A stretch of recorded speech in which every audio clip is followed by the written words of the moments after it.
If you want to install the iOS launcher on Redmi Note 14 Pro Plus 5G, what we can do is go to the Play Store. In the Play Store we can search, and over here at the top let's enter iOS launcher. Of course there are multiple apps that we can use. In my case I'm gonna choose this one and I'm gonna press install, but feel free to try anything else. Anyway, I'm gonna show you how to get the iOS launcher based on this app over here. This one is actually free.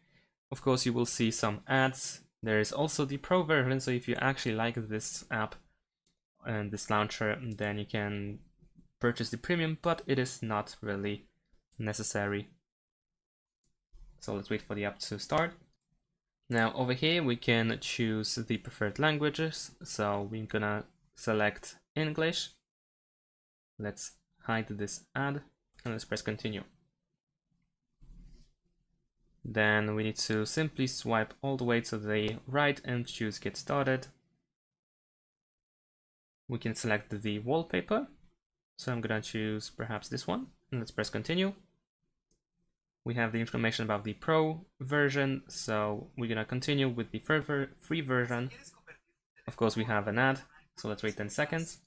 Alright, let's skip the video. There we go. And let's close this. Alright, and let's see how it looks like. We can tap on screen to start exploring. There we go. So we can move around in order to take a look how it looks like. As you can see, it looks pretty much similar to the iOS style. And that is pretty much it. Thanks for watching, leave a like and subscribe to my channel and see you in my next videos. Bye!